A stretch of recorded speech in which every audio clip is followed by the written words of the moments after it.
Welcome to Legacy, a safe space where male Afro-Latino, Black, and Caribbean voices from across the diaspora come together to explore one powerful question. What do we leave behind, and what do we carry forward?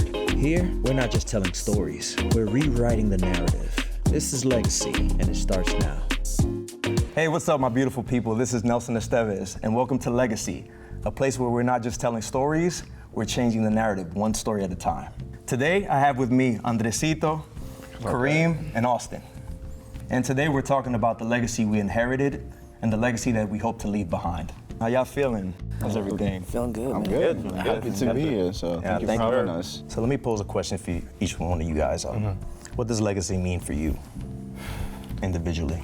What legacy means for me is what people will remember, if they will smile when my name comes up, and what is the effect that happens when I'm not here. I have a lot of thoughts about it, because our society kind of encourages to think about legacy as material things, and it could be financial, it could be, again, buildings, vehicles, whatever. Right. But I'm more spiritual in the way I think about that. Yes. And so I feel that that's what resonates for me when you ask, what does legacy mean? So you're saying in general it would be just a feeling, and when you walk in the room there's a certain feeling, or if someone speaks about you, it's a certain way that they feel, just an impact you've made, positive impact. It doesn't have to be positive, because you know I'm an imperfect person. I mean, that's true. Yeah. It's like, I would like people to talk about me in the totality of who I was. And I would say, on a positive, if we want to say that the positive root about it is that I strived always to just learn and took accountability for my actions. I'm gonna play off of what Kareem said again, because it's such a good point. One of my favorite quotes by Maya Angelou is that people might not remember what you say, people might not remember what you do, but they'll never forget how you made them feel. Love that. And so I would like my legacy to be something of, for those moments in time that I was in your life, or I might have spent, or maybe a song I made or was a part of, or something. Hopefully I gave you a sense of a breakaway from it.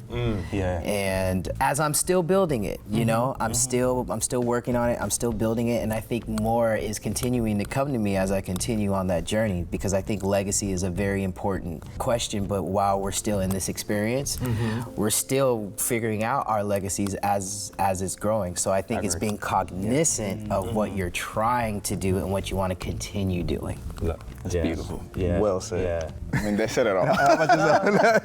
So you're just gonna piggyback on what they said? Yeah, like literally, it's just, I love what he said, It's, people might not remember like what you said, but how you made them feel, you know?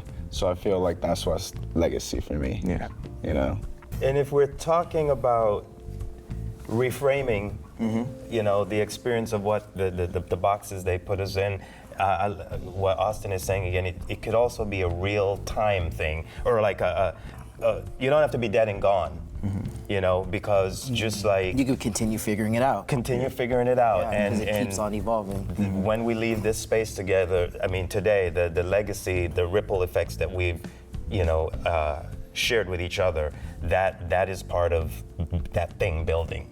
I think it's living. Living. Question for you guys, feel free to chime in. Do you feel like we can have these conversations as men, male presenting? Oh, You think yeah. that's a conversation you can have with some of your friends? Oh, yeah, for sure. Yeah. I think if you have good friends who you have an open dialogue with, real friendship is being able to be vulnerable. Yeah. And so if I'm gonna call you my real friend, we have to be able to be transparent about what we're feeling and what we're building, Amen. Through the years. And even at times where it's uncomfortable, that's actually a growth part within that. Yeah. And so being able to hold your friends accountable and them being able to hold you accountable is only gonna help build on your legacy. Exactly. We as, brown, Black men need to embrace that more, because we get the messages, right, that say being vulnerable is not cool. We have to be so perfect. So we talk, and I love being able to be vulnerable with my male friends. You know, some of a little bit, you know, my experience has been where I haven't had that, like, because a lot of the messages are like, you can't talk about things like that, or else you're weak, you're, you know, pejoratively a punk or whatever it is for being able, you know, and I am so grateful that at this point in my life, the last 10, 15 years, I have relationships with all cultures of people, but because I am Black, it's just so more resonant that I have other male examples that are Black and brown men that we can, again, be vulnerable together. Yeah. We cannot be perfect. You know, we could talk about boyfriend issues, girlfriend issues, and yeah, so. Yeah, and I think in our community, especially coming up the way we did, there was so much pain that we didn't end up expressing how we felt in so many ways, and we weren't necessarily taught naturally to express how we felt. So what's great about this day and age is that there's more conversations like this that are being had to get us in the mode of expressing our feelings, because to be honest, if you're not vulnerable, how are you supposed to learn? Yeah. Because your idea of perfection is not actually real, it's an illusion.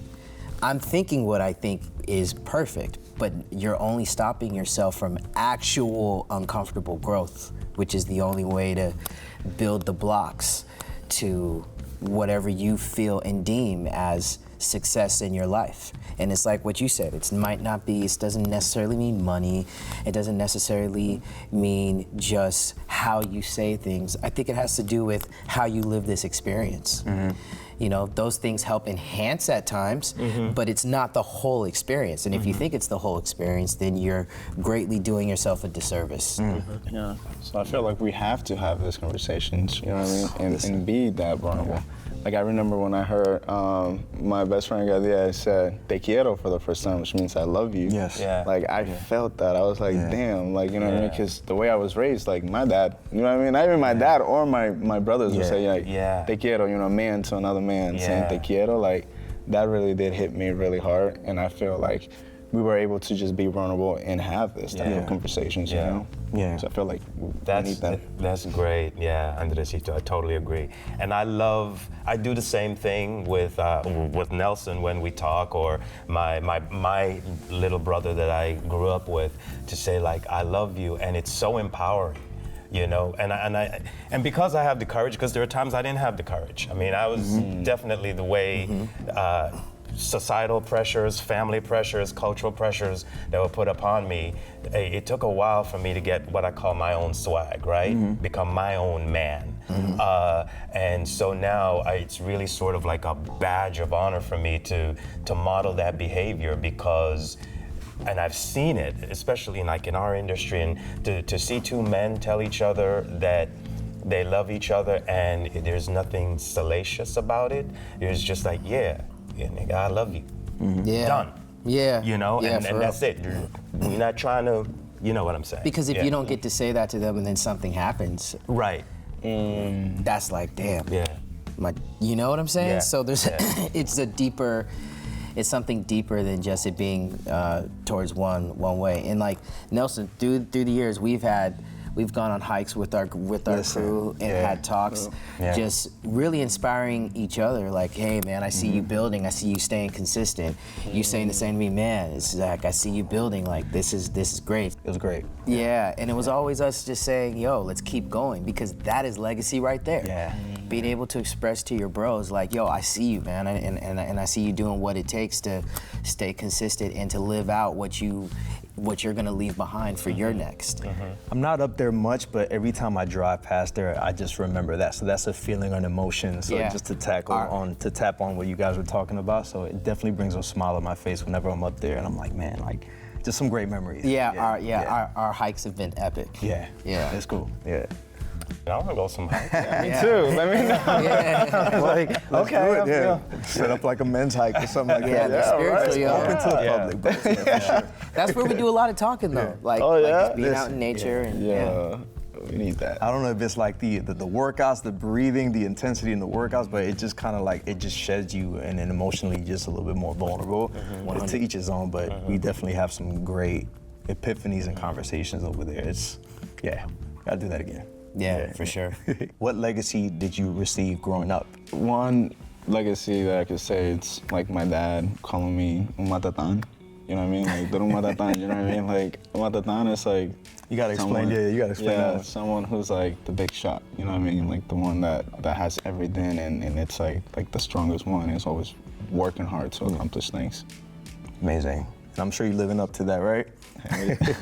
How about yourself, Kareem? If you're asking for one thing, what pops out is that hard work ethic. You put in the sweat equity for what you want in the world. Yeah. Thank you. There. I agree. And how about yourself, Austin? I would say a lot of mine is in conjunction with what he just said. Mm-hmm. I was blessed to have two hardworking parents.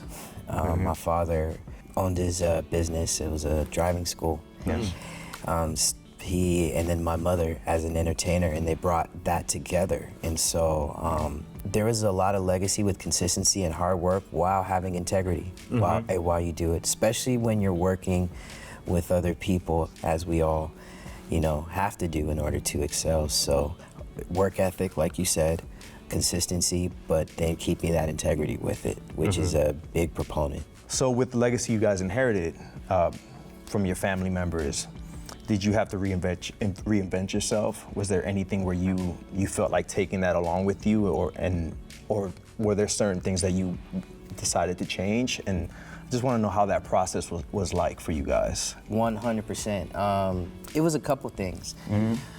In the personal side of my family, we grew up very, very religious.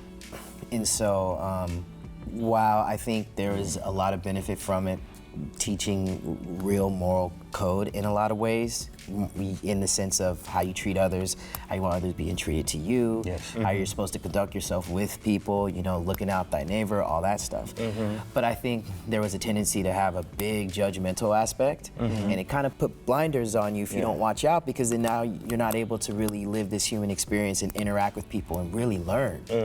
And so for me, that was the thing that I changed. I didn't necessarily stay in a kind of like blinder, narrow point of view. I was very willing to be open and to see everybody and learn from this world experience, not a worldly experience, a world experience, because we're all living and it's a big world out there. And so, and everyone has different circumstances as to why they are or who they are or what they are.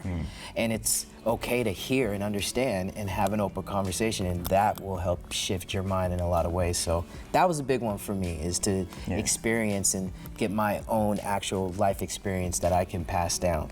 And I'm sure it wasn't a smooth transition. Just it was painful. Yeah, I bet. Same. Oh yeah. Same. Yeah. Breaking away was very painful, but the freedom I got when talking to a like-minded person and what I learned was beyond me. And then you realize, it's not about just what you feel and what everyone thinks this is. You're just another speck in this whole thing, and you gotta, with humility, you'll be able to actually look at everybody and see what's really going on with everybody. With the definition of masculinity in society, how are you guys redefining it and making it your own? Is there a difference, or how's that process, or what are you guys doing in order to make it your own definition?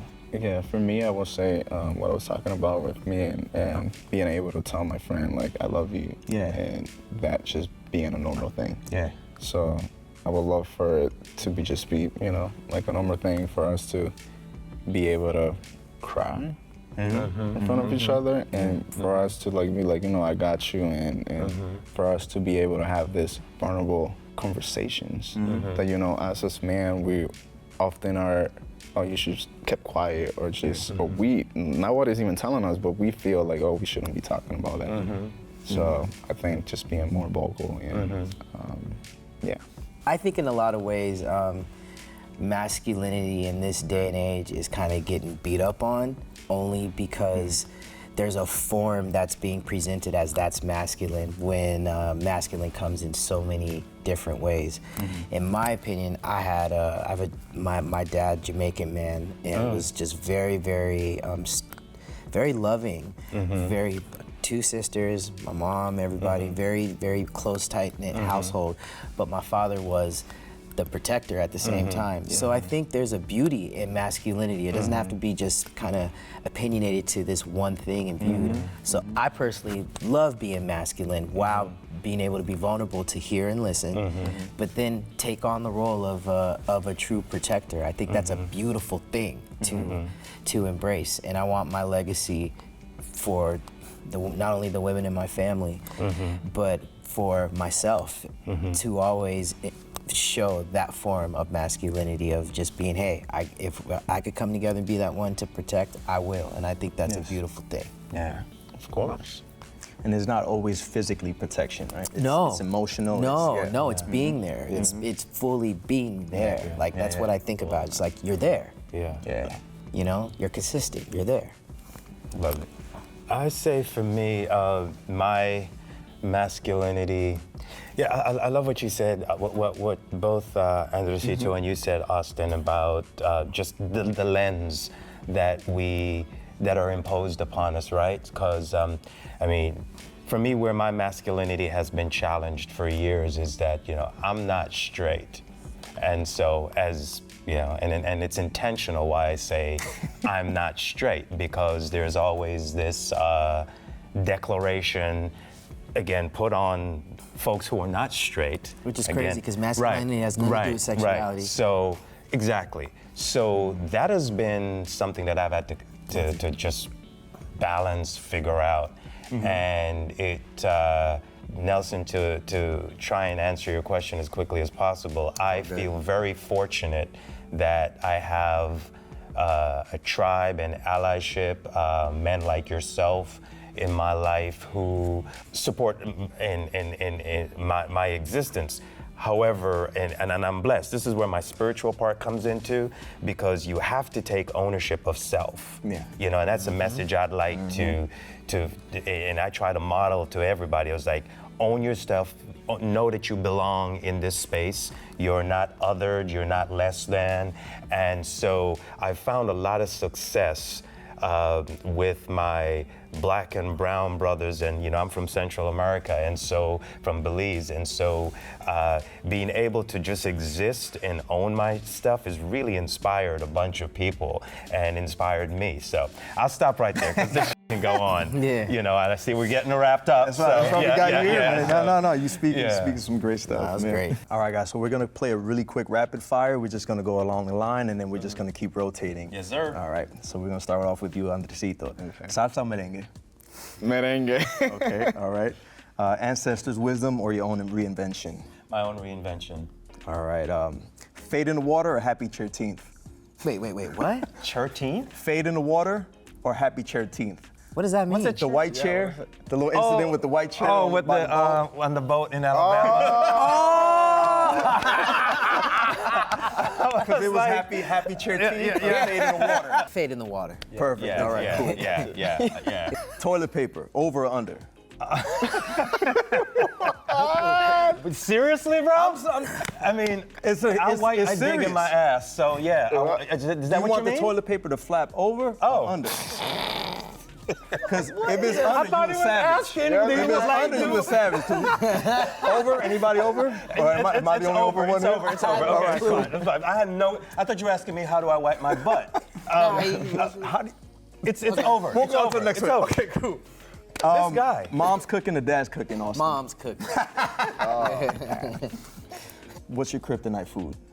I think I know. Ritz crackers. Yes. What's your kryptonite?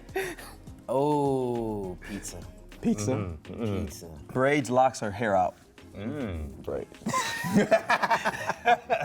Beard or clean shaven? Now clean. I like my beard, but I had to do a gig, so Yeah, for sure. Beard. Get that money. Fitted or baggy shirt? I mean, I always like baggy clothes. Okay. You leaving the group chat or you muting it? I'm leaving the group chat. Yeah. Fresh haircut weekly or whenever you feel like it? Well, I just cut my locks like 2 months ago, like 2 weeks ago. I had locks that were down here, Wow. so now I guess I'll be weekly or fresh cut. I don't know. It's a great question because I'm trying to figure it out. Yeah. How the water feel down your scalp? Whoa. Right? Yeah. It's been 5.5 years since I cut my hair, so that was Felt crazy. good, right? It felt Yeah, amazing. I know that feeling. Yeah. Hot sauce or hot salsa? None. He'll concur with you. Yep, concur. Hot sauce or hot salsa? Hot sauce or hot sauce? Oh, hot sauce. Okay, With cool. I mean, come on, Louisiana? Plantains. Actually, for all three, plantains, sweet or savory? Maduro or verde? I like both of them. Wow, you gotta pick one. Maduro, I guess. There we go. I'll take the sweet. Sweet? Yeah. Sweet. Yeah. Yeah, I'm savory. Saving every photo or living the moment? Living in the moment. Ooh. Like, I guess living in the moment will be the right one, right? Yeah. I guess. Yeah, I'm a living in the moment person too. Telling the story or making the story? Ooh, bro. Telling the story or making the story. Let's make the story. Letters from the past or photos from the past? That's a good one. Wow, that's a good one. You know, I recently did something that I now regret. It was a long-time relationship I was in, and an ex-girlfriend wrote me a beautiful, beautiful letter. And I had it for years, and I read through it again, and I'm like, well, we've all moved on, this person's gone, we all have had other lives since then, and I threw it away. And now I'm like, dang, that was such a beautiful moment of expression from this time in my life. So, letters. I still have my high school letters. I still have it in New York. Wow. Box. Just, I don't read them anymore, but it's just. I got mine Yeah, too. I don't know. Yeah, letters are important. Yeah. Spanglish or one language at a time? Spanglish. Spanglish? That's Carnival or family reunion? Carnival. Okay, community leader or a quiet change maker? Community leader, because quiet change maker is great. You got to be a quiet change maker while trying to be a community leader. Vintage family heirloom or brand new upgrade? brand new upgrade. Okay. Austin, piano or guitar? Dang. That's tough because I play both. And I grew up playing both. That was for you too. Man, without piano, I wouldn't have been able to learn guitar as well. Got you. Yeah. Dope. Kareem, water with chlorophyll or with lemon? Lemon. Water with lemon. And last one, Andresito, getting to the party early or fashionably late? Fashionably late, so I don't have to help. I knew that answer. So guys, to wrap this up really quick, what do you want your legacy to be? Try to wrap it up in like one quick sentence. Be kind. Happy. While it's still going, I want it to be love.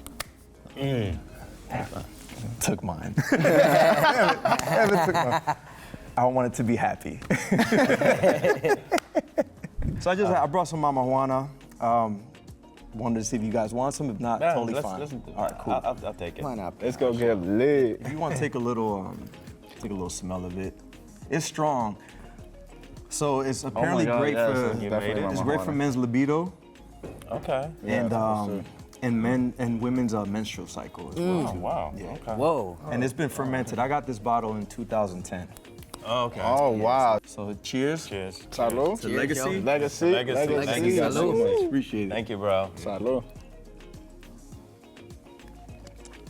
All right, so it tastes bad. Huh? I'm good. Yeah. That's really good. That was a new little batch I made. So Yeah. good. The honey. It was actually pretty smooth. That's good, Nelson. Seconds, anyone? I'm good? Yeah.